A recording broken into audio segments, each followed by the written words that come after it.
So I ended up sleeping rough in the streets for 3 months, which was an experience that's shaped me forever. It's very hard to delve into the certain aspects of it and what that has done to me. Mhm. Um, I suppose I can focus on the negatives of that experience, but what I've decided to do is focus on the positives and what has it given me. So, for example, when you're sleeping rough in the street, you start to learn very quickly what a good, nice person is. Welcome to the Resilient Minds podcast, stories of grit, growth, and success. On this show, we focus on the real stories behind the success, the struggles, the resilience, and the courage it took to keep moving forward even when times got tough. My goal is to provide you with stories of hope and transformation, showing that no matter the challenges, there is a way forward, and you can find it. This is Resilient Minds. Hi, I'm your host, Dr. Campbell, and I'm here with Draven McConville. He's an entrepreneur, an angel investor, and he's the founder of Clipboard, which is a business management software solutions. I'm not a tech person, so I'm grateful, one, that you know all about tech because I wouldn't be able to do what I do without the people who are very tech savvy. But also, I'm super excited to hear about your story today. Thank you so much for joining us. Thank you. I'm delighted to be on today. Looking forward to sharing the story. And you don't have to thank tech people. We're just the geeks in capes, that's all. Oh no, no, no. I really do. I would be there sweating and like not figuring like I would have to do like super deep breath work because I'm like the software loves me. The software's my friend. The software's not out to sabotage my entire life. Trust me, we have our own days with the software, just the same. So I can feel your pain. So, really quick before we jump into the story, what do you do day in, day out? Because you have a lot going on. I've founded and started two companies and exited in both. More recently, I've exited a SaaS business called Clipboard, which is for technicians, tradespeople that work in the field. And now I'm part of a larger group that acquired us, who've actually subsequently renamed their billion-dollar group to Clipboard as well. So I sit in the global executive team for that business and lead the division. And apart from that, outside interests is investors in investing, sorry, in startups, mentoring, chatting to people in LinkedIn and kind of sharing insights and networking as much as I possibly can. And just having an insatiable curiosity is probably my biggest issue. Well, you're probably getting to know a lot of people, especially with the mentor's heart and sharing your story. You probably hear and get to know a lot of very interesting people. Yeah, I think that's the beautiful thing about the tech industry. Everyone's very varied, very different. I think the common theme is we're very passionate about solving problems. Yeah. So we have minds that love to solve problems. So you have that instant bond. Everyone comes from a different path, a different journey as well, which is always great to hear. And that gives me an enthusiasm to learn more, see more. It's an industry that's constantly going through dynamic shifts. We're all buzzwording about AI at the moment, but that's, a huge dynamic shift just for the tech industry as well, never mind the other industries that it will impact. But it's constant learning and constant self-development as well, which is great. I bet. And I know before we jumped on air, we were talking about like the need for self-development, right? And I mean that's what I live and breathe is like people getting better, people transforming. But I've also talked to a lot of investors and like the things that they look for a lot of times depend on the investor's journey themselves. And so, from yours, with your story, what specific characteristics do you find in entrepreneurs that you really do like investing in or working with? I suppose people always talk about the unconscious bias, Mhm. and I suppose you can be biased towards more the founders of startups that you resonate with, I suppose I look for founders with resilience and grit that's probably the biggest key for me, simply because of my own path into entrepreneurship. I was homeless when I was 18, so going from that to working in the different jobs and paycheck to paycheck and not having a roof over to starting my first company when I was 26, it's been a path and a continuous path and a continuous progression, but a journey progression of self-development and everything else. However, the one common theme has been resilience throughout and grit. And anytime I faced objections, it was facing that objection head on and pushing through and trying to get to that next stage. So I really look for that in founders. So I love hearing a backstory. I like understanding them personally. The world is littered with great products that have never seen the light of day, and that's simply down to founders maybe not driving them forward enough, etc. So I invest in people. Yeah. The product and the business is kind of somewhat secondary. Obviously, the numbers have to stack up and the business has to stack up. But first and foremost, who's the person behind that? And then who are the people they're surrounding themselves with as well, really? Right, because we bring in the kind of people that we tend to be, right? Like goes with like. And a lot of times what I see, like you had talked about resilience, because it's going to get tough. We need to know that you can stay calm or at least stay grounded, get yourself back grounded. That's what I hear a lot of in order to continue moving forward instead of freaking out, right? Because then if you tank, the business is going to tank. But another common theme that I see from investors is they're looking for somebody with integrity. And if you've had life kick your ass so much that you're a humbled person, just because the business is doing good doesn't mean that you're going to get on your high horse and act like you did everything, because you really didn't. You didn't do it alone. You did it with a team, and Yeah, so that's what I see. I don't think any one person or any real good leader or entrepreneur can ever declare it's just them Yeah. that achieves that. And my path has been up, down, up, down, up, down. Yes, if you were to draw a line through it, the progression has always been upwards. Yeah. But business is a roller coaster. You can come in some morning and it's horrible. You can come in the next morning and it's fantastic. Mhm. So managing your mindset and managing how you deal with that on a day-to-day basis and how you react to it. Because if you don't react well to it, then you're not going to react well to the other people around you that are helping you drive that vision and drive that journey. And so you need to manage yourself to be able to manage those other people that are helping you drive the vision and succeed, really. So, yeah, I couldn't agree more with that. And to just dive in your point about it being a singular person at that front of the charge. Yes, you do need that. You do need that leader. You do need that person driving the vision. Mhm. But as I think I said to you before our interview, it's the unsung heroes in the background that are helping make that come true as well, that go unrecognized, which is important. Right. When it comes to your own story, what happened when you were 18 years old that had you being homeless? I'm so unfortunately I had a family breakdown. Lots of people would probably say, "Oh, was it your fault and you got kicked out of the home?" But actually, no. I'm unfortunately it was just a set of circumstances. So I ended up sleeping rough in the streets for 3 months, which was an experience that's shaped me forever. It's very hard to delve into the certain aspects of it and what that has done to me.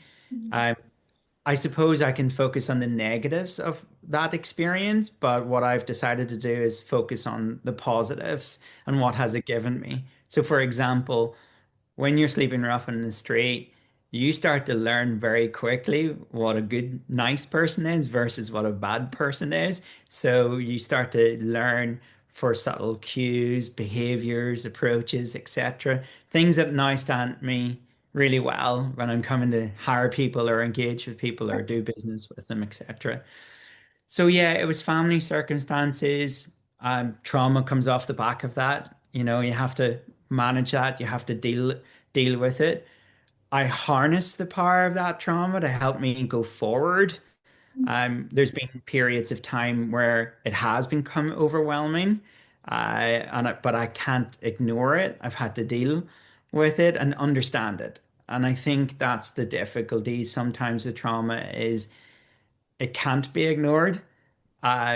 You have to dig in on it, no matter how painful it really is. Yeah. But you come out a better person the other side.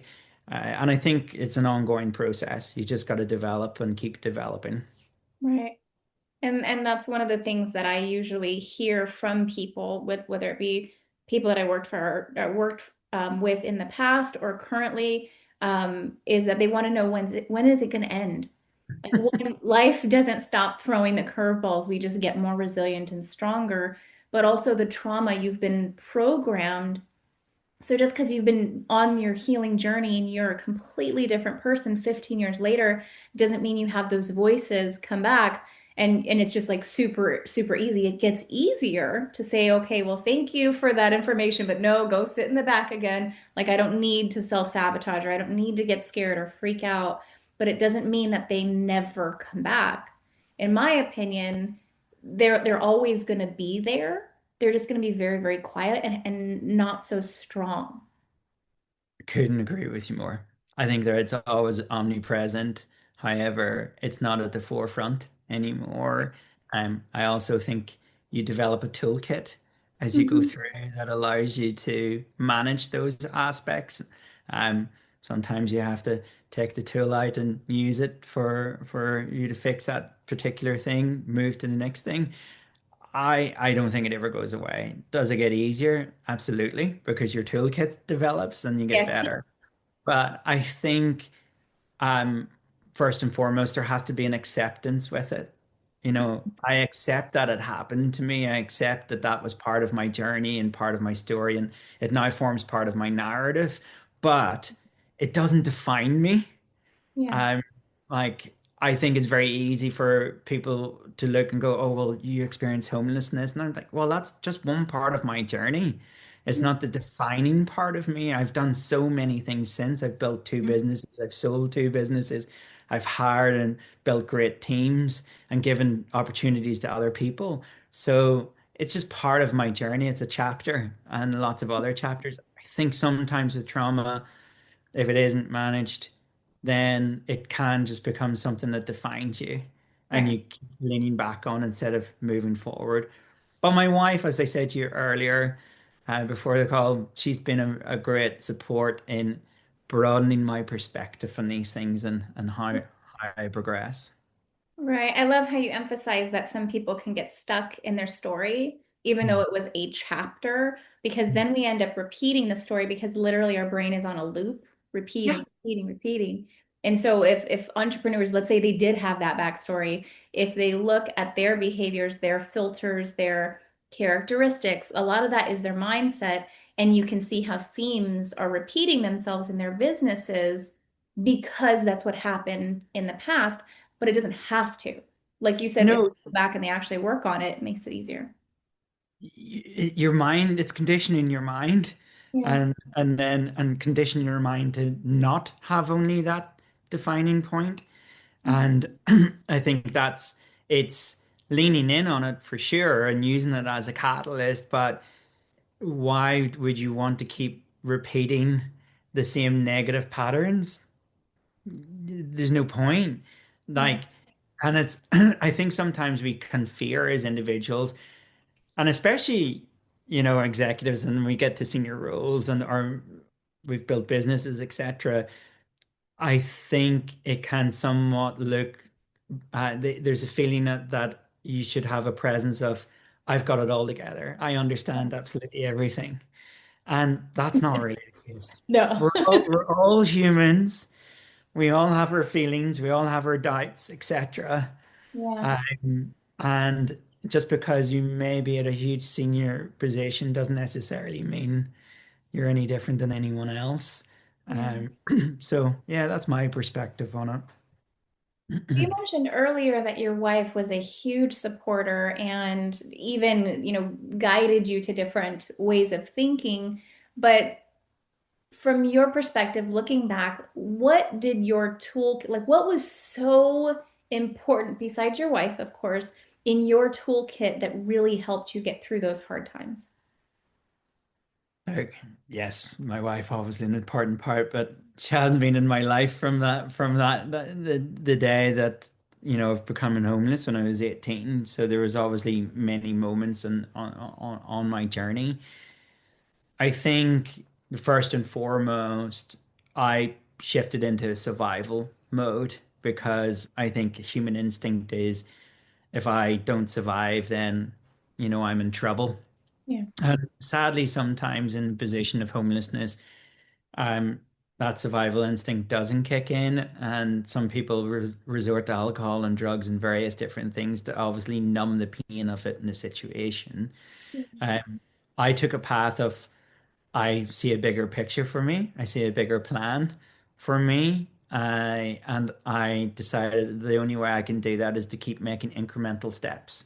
Mhm. So I didn't set completely unrealistic goals for myself or hugely aspirational goals. I remember if I look back at a particular time where I was able to afford a takeaway meal one evening, Mhm. and I thought, wow, I'm moving forward. And I remember going into the restaurant to order the takeaway meal and thinking, there's people sitting at tables over there. Next time, I'm going to be sitting at the table having dinner. Absolutely. Absolutely. Winning at life, right? Like it's totally the small things. It's the tiniest little thing, but it's always been those incremental steps for me Yeah. and getting towards that. And it's actually really good for me to reflect back on those things too, because as life goes on and you've sold a business, etc., you acquire different things around you, of course, wealth allows you to acquire those things, but it's easy to go, do I need another fancy new car or et cetera, et cetera? And it's good to reflect back and say, well, look, here's where the journey is. You don't need those things necessarily to prove your own self-worth. Right. And to me, it sounds like you're calling yourself out just as much as reminding yourself to be grateful. Grateful hugely. Like I am beyond grateful for what has happened to me. Um, you know, I get asked often, are you sad about ever being homeless and what your life could have been? And I'm like, well, actually, why would I have developed my own Yeah. life, my own path? I'm great. Why would I sit sad about what it might have been? That was my start. So I have a different perspective. And I remember one time talking to a mentor of mine and saying, Draven, you might want to buy a boat one day. And I said, well, maybe. And he goes, well, if you do, you'll buy a boat and you'll dock it in the marina and you will be standing there feeling really great about yourself. But someone else is going to come along and park a boat right next to you. That's probably going to be twice the size of the boat that you've Mhm. just bought. And he said, if you turn around and you look at that and start feeling bad about that because they've got a bigger boat, then you're Yeah. not in the right headspace. Yeah. So be grateful for what you have and enjoy it. Live in the moment. Absolutely. So I have my, of course, my own personal story, but the common theme with my podcast guests is gratitude. And I remember one specific moment when it was the hardest for me. I'm a single mom. Me and my two teenage boys, we were getting eviction notices regularly. Like that was a regularly monthly thing. And so one day I needed the money for groceries and gas. And so just by miraculous, like how synchronicities and timing work, the money showed up, right? We went grocery shopping and we were calculating the money and doing this. Of course, we increased for taxes on our estimate, right? But there was 50 cents left in the account after we got gas and groceries. And we're like, we're winning at life, guys. Yeah. And so like it's gratitude is such a common theme, whether you have money or whether you don't, or whether things are getting hard again, or you're scared things are going to get hard, whatever the case, the theme that I see is every single entrepreneur who's had that kind of comeback. They're like, yeah, but you're doing good. Like you're continuing to move forward. So you're doing amazing. Just find the gratitude in it. Yeah, I think also trying to recognize your achievements. Yeah. That's something that I've actually really struggled with. When someone says, "Oh, you've done so well," I get really uncomfortable and awkward around it. Um, and trying to recognize my achievements and what I have achieved is probably the bigger battle that I actually have. Definitely grateful for everything, but recognition of them has been the challenge. But I've recognized that if I do recognize those wins, they Right. actually propel me to the next thing. And it's interesting you mentioned about, you know, there's dollars miraculously landed in your account and things just happen. Yeah. I am a weird believer in just manifesting what you want out of life. Yeah. And I think if you put a positive energy out there Mhm. and keep trying to exert that positive energy and do good with other people, then the world will generally pay you back. That's my simple philosophy in life. As I've scaled the ladder of business and everything else, I've always treated everybody the same way because you can quite quickly come down that ladder again. Yep. And you want to hope that those people are there to support you, hold you back up, and get you back up again the ladder. So I just work on those simple metrics. Right. I completely agree. Put out good and then good will come. And Yeah. I've put a spin on that, and I had to during the hardest times, was when what something that looks negative comes your way, it's either trying to make you stronger or it's trying to help you because you have to shift or pivot. And maybe that was not supposed to work out. So it's bringing something better behind it. And usually, I don't think there's any time that it wasn't, but I don't ever want to say all the time, right? Like I want to give grace for that, but I can't remember any time that it wasn't better. Yeah. And I call those little negative moments a learning opportunity. Yeah. Yeah. It's like, what's it trying to tell me? What am I going to learn? And it's tough. Like, don't get me wrong. It's not to downplay some of those tough moments for sure. Absolutely. And it's interesting. I think when you're living that really tough moment, you're thinking it's the worst thing ever in the whole entire world. And then you get through it, and then when you look back at it, you think, oh, that was a doddle. Because your resilience grows. And, Yeah. and you kind of learn how to manage it, which is probably the biggest thing. So perspective and lessons. Perspective and lessons. Yeah, Yeah. absolutely. Sure. Well, Draven, thank you so much for your time. I really appreciate it. Yeah, look, it's been great. It's been nice to be talking about somewhat part of my journey and digging into what the inner workings of what got me there and my and how my mindset helped me get there. So yeah, thank you. I've really enjoyed it.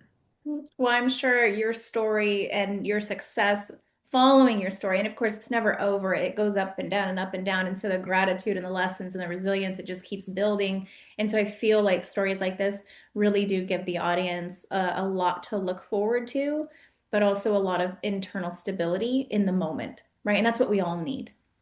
Yeah, and look, it's uh it's really nice for me to be able to share and hopefully somebody in your audience can take some value from it and help them progress forward. All I can say is life is you've only got one life. Life's not a dress rehearsal, so Yep. you might as well play the best act that you can. Awesome. I appreciate it. Thank you so much. Thank you.